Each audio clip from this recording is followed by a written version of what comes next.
میرے عزیز، میں نے خطبہ مسنونہ کے بعد قرآن عظیم کی ایک بہت ہی مشہور و معروف آیت کریمہ کی تلاوت کا شرف حاصل کیا ہے۔ پروردگار عالم ارشاد فرماتا ہے، الا ان اولیاء اللہ لا خوف علیہم ولا هم یحزنون،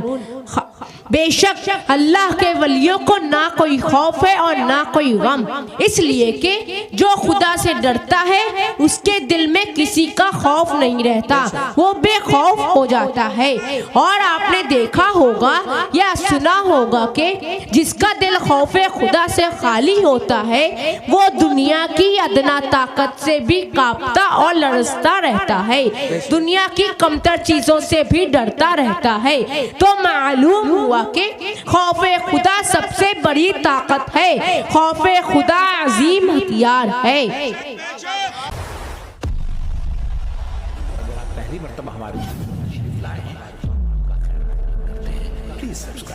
میرے عزیز، پروردگار عالم نے اپنے بندوں کو نماز، روزہ، زکوٰۃ اور حج کا حکم فرمایا ہے۔ نماز کا حکم دیا تو فرمایا وَأَقِیمُوا الصَّلَاةَ، یعنی نماز قائم رکھو۔ روزے کا حکم دیا تو فرمایا یا ایھا الذین آمنوا کتب علیکم الصیام، اے ایمان والو تم پر روزے فرض کیے گئے۔ زکوٰۃ کا حکم دیا تو فرمایا وَآتُوا الزَّکَاةَ، مال کی زکوٰۃ خوب ادا کرو۔ حج کا حکم دیا تو فرمایا وَلِلَّهِ عَلَى النَّاسِ حِجُّ الْبَيْتِ مَنِ اسْتَطَاعَ إِلَيْهِ سَبِيلًا، اور اللہ کے لیے بندوں پر اس گھر کا حج کرنا ہے جو اس تک چل سکے۔ میرے عزیز، مگر غور کرنے کا مقام یہ ہے، سوچنے کی چیز یہ ہے کہ نماز کا ذکر فرمایا تو حرف تنبیہ نہیں لایا، روزے کا ذکر فرمایا تو حرف تنبیہ نہیں لایا، زکوٰۃ کا ذکر فرمایا تو حرف تنبیہ نہیں لایا، حج کا ذکر فرمایا تو حرف تنبیہ نہیں لایا، لیکن جب اولیاء کرام کا تذکرہ فرمایا تو الا حرف تنبیہ اور انا حرف تاکید کا بھی ذکر فرمایا۔ تو میں سوچنے لگا اور غور کرنے لگا آخر اس میں بات کیا ہے، اس میں کون سا راز پنہا ہے، اس میں حکمت کیا ہے۔ تو سمجھ میں آیا کہ اولیاء اللہ کے ذکر میں حرف تنبیہ لانے کی وجہ یہ ہے کہ اللہ عالم الغیب و شہادہ ہے، وہ غیب کا جاننے والا ہے۔ اللہ کو معلوم ہے کہ آخر زمانے میں کچھ لوگ ایسے پیدا ہوں گے، کچھ لوگ ایسے جنم لیں گے جو نماز کا انکار تو نہ کریں گے، روزے کا انکار تو نہ کریں گے، حج و زکوٰۃ کا انکار تو نہ کریں گے، نماز نہیں پڑھیں گے کہ اپنی پیشانی بھی کالی کر لیں گے، روزے پہ روزہ رکھیں گے، مال کی زکوٰۃ خوب ادا کریں گے، حج پر حج کریں گے، ان سے عبادتوں کی عظمت و اہمیت کا انکار تو نہ کریں گے۔ لیکن جب میرے محبوب بندوں کا ذکر آئے گا،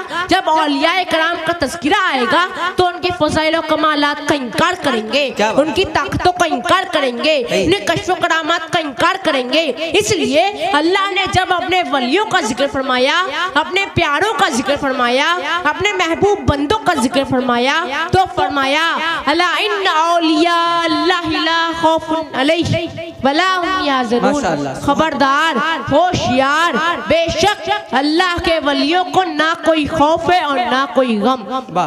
آیت مذکورہ میں غور کیجئے، اللہ تعالی نے لفظ اولیاء اللہ سے پہلے حرف تنبیہ کا ذکر فرمایا، حرف تنبیہ لایا، ارشاد ربانی ہے الا ان اولیاء اللہ لا خوف علیہم ولا هم یحزنون۔ آیت کریمہ میں لفظ الا حرف تنبیہ ہے، اسی طرح انا بھی حرف تاکید ہے، گویا کہ اللہ تعالی نے اپنے ولیوں کا ذکر کرنے سے پہلے حرف تنبیہ کا ذکر فرما کر لوگوں کو ہوشیار کر دیا کہ اے لوگوں، یہ ہمارے دوست ہیں، یہ ہمارے ولی ہیں، یہ ہمارے محبوب ہیں، ان کے فضائل و کمالات کا انکار نہ کرنا، ان کی طاقت و قوت کا انکار نہ کرنا، کیونکہ ان میں جو بھی خوبیاں دیکھ رہے ہو، ان میں جو بھی کمالات دیکھ رہے ہو, ان میں جو فضائل و کرامات دیکھ رہے ہو, ان میں جو بھی طاقت و قوت دیکھ رہے ہو, یہ سب کچھ میرا عطا کیا ہوا ہے. الا ان اولیاء اللہ لا خوف علیہم ولا هم یحزنون, خبردار بے شک اللہ کے ولیوں کو نہ کوئی خوف ہے اور نہ کوئی غم. آپ لوگ ایک مرتبہ درود شریف کا نذرانہ پیش کریں اللہم صلی علی سیدنا مولانا محمد وبارک وسلم صلاۃ و سلام علیک یا رسول اللہ صلی اللہ تعالی علیہ وسلم. میرے عزیز, آیت مذکورہ کے مطابق انہی اللہ کے محبوب بندوں میں سے حضور قطب الکبریٰ تارق السلطنت غوث العالم حبیب یزدانی میر اوحد الدین سید سلطان اشرف جہانگیر سمنانی رضی اللہ تعالی عنہ ہیں. آپ کی بارگاہ میں ہر وقت سینکڑوں زائرین کی بھیڑ لگی رہتی ہے. بالخصوص آسیب زدہ لوگوں کے لیے آپ کا دربار عالیہ شفا خانہ بنا ہوا ہے. ہزاروں مریض لائے جاتے ہیں اور الحمدللہ شفا یاب ہو کر واپس جاتے ہیں. حضرت مخدوم اشرف جہانگیر سمنانی رضی اللہ تعالی عنہ بافیض اور باکرامت بزرگ گزرے ہیں. آپ تخت سمنا کو چھوڑ کر تبلیغ اسلام کے خاطر ہندوستان تشریف لائے اور لاکھوں کفار و مشرکین کو آپ نے داخل اسلام کیا اور نامرادوں کی مرادیں پوری کی. میرے عزیز, آئیے میں مخدوم اشرف جہانگیر سمنانی رضی اللہ تعالی عنہ کی ایک عظیم کرامت پیش کروں تاکہ آپ کا ایمان تازہ ہو جائے اور آپ کے دلوں میں اولیاء اللہ کی محبت راسخ ہو جائے اور معلوم ہو جائے کہ اللہ تعالی نے اپنے ان محبوب بندوں کو کتنی عظیم طاقت و قوت سے نواز رکھا ہے. حضرت مخدوم اشرف جہانگیر سمنانی رضی اللہ تعالی عنہ جب احمد آباد گجرات میں تشریف فرما تھے تو آپ کے چند مریدین تفریحاً سیر کو گئے. راستے میں ان لوگوں نے ایک بت خانے کو دیکھا جہاں بڑے بڑے خوبصورت اور حسین تصویریں لگی ہوئی تھی. اسی بت خانے میں ایک عورت کی تصویر نظر آئی جو پتھر کی تراشی ہوئی تھی اور بڑی ہی حسین و جمیل تھی. آپ کا ایک مرید خود دیکھتے ہی ہزار جان سے اس پر عاشق ہو گیا.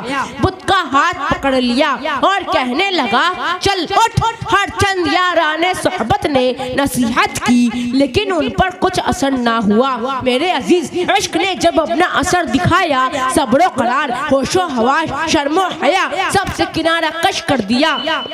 چند روز بے آب و دانہ اس بت نازنین کا ہاتھ پکڑے ہوئے کھڑا رہا یہاں تک کہ اسی حالت میں عرصہ گزر گیا. حضرت مخدوم اشرف جہانگیر سمنانی رضی اللہ تعالی عنہ کی خدمت میں ان کی حالت عرض کی گئی. حضرت مخدوم اشرف جہانگیر سمنانی رضی اللہ تعالی عنہ نے فرمایا, ٹھیک ہے میں خود جاؤں گا اور دیکھوں گا. جب آپ تشریف لے گئے تو آپ کے ہمراہ بہت سے لوگ چلے. جب آپ کی نظر اس مرید عاشق پر پڑی جو عجیب حالت بے خودی میں کھڑا تھا, آپ نے اسے دیکھا اور فرمایا, کسی آدمی پر ایسی مصیبت اور صدمہ عشق نہ ہو. مرید کی یہ حالت دیکھ کر حضرت مخدوم اشرف جہانگیر سمنانی رضی اللہ تعالی عنہ رو پڑے اور اللہ کی بارگاہ میں عرض کرتے ہیں کہ کیا خوب ہوتا کہ اگر اس بت نازنین میں روح سما جاتی اور زندہ ہو جاتی. زبان مبارک کا یہ فرمانا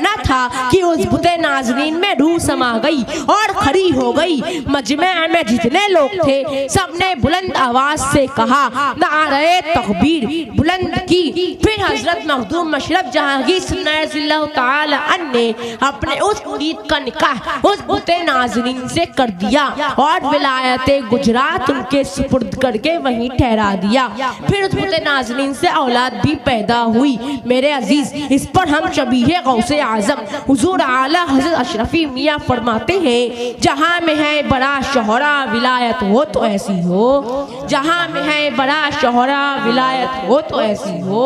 ملایا حق سے لاکھوں کو ہدایت ہو تو ایسی ہو. ملایا حق سے لاکھوں کو ہدایت ہو تو ایسی ہو. شہید سمنا تھے پہلے پھر ہوئے کونین کے سرور. شہید سمنا تھے پہلے پھر ہوئے کونین کے سرور.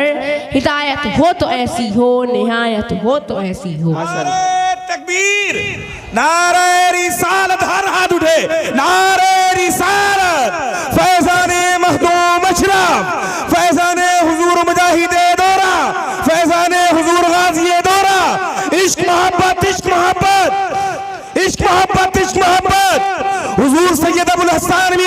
قبلہ نعرہ تکبیر ہدایت ہو تو ایسی ہو نہایت ہو تو ایسی ماشاءاللہ ہدایت ہو تو ایسی ہو نہایت ہو تو ایسی ہو جہاں جس نے مدد چاہی وہیں مشکل ہوئی آسان جہاں جس نے مدد چاہی وہیں مشکل ہوئی آسان غلاموں پر جو آقا کی عنایت ہو تو ایسی ہو غلاموں پر جو آقا کی عنایت ہو تو ایسی ہو مریدوں کی قیامت میں رہائی نار دوزخ سے مریدوں کی قیامت میں رہائی نار دوزخ سے کریں گے اشرف سمنا حمایت ہو تو ایسی ہو کریں گے اشرف سمنا حمایت ہو تو ایسی ہو تمہارے حسن کا قصہ کوئی عشاق سے پوچھے تمہارے حسن کا قصہ کوئی عشاق سے پوچھے تڑپ جاتا ہے دل سن کر حکایت ہو تو ایسی ہو تڑپ جاتا ہے دل سن کر حکایت ہو تو ایسی ہو شہید سمنا کی مدحت سے نوید مغفرت پائی شہید سمنا کی مدحت سے نوید مغفرت پائی سخن کی اشرفی خستہ جغایت ہو تو ایسی ہو سخن کی اشرفی خستہ جغایت ہو تو ایسی ہو میرے عزیز میں جاتے جاتے خواہش کے سبوں کا دل مچل جائے نبی کی یاد تازہ ہو مقرر ہو تو ایسا ہو خطابت ہو تو ایسی ہو سبحان اللہ ماشاءاللہ ماشاءاللہ سبحان اللہ کرم شکریہ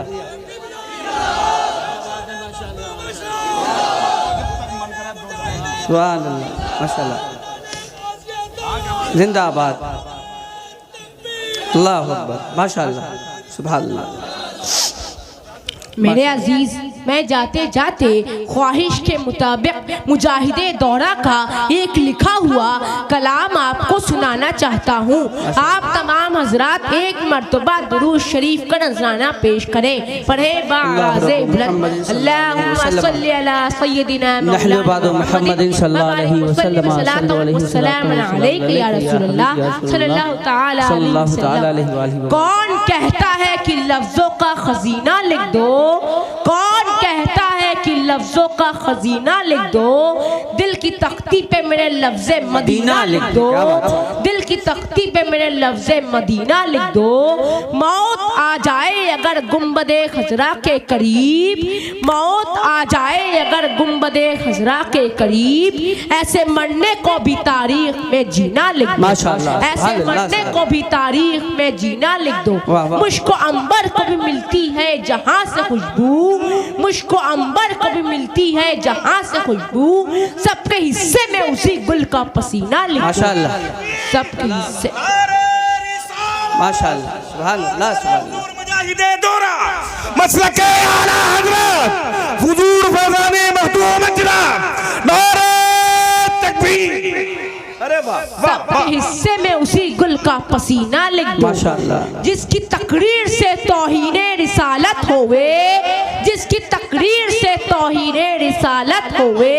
ایسے غدار کو لفظوں میں کمینہ لکھ دو ایسے غدار کو لفظوں میں کمینہ لکھ دو بس یہی ایک تمنا ہے مظفر کی تیرے بس یہی ایک تمنا ہے مظفر کی تیرے اس کی تقدیر میں تہباہی میں مرنا لکھ دو اس کی تقدیر میں ماشاءاللہ اور سے بولیے نعرہ رسالت کلام حضور مجاہد دورہ شہزاد حضور مجاہد دورہ مسلک اعلیٰ حضرت عشق محبت نعرہ تکبیر نعرہ رسالت اس کی تقدیر میں تہباہی میں مرنا لکھ دو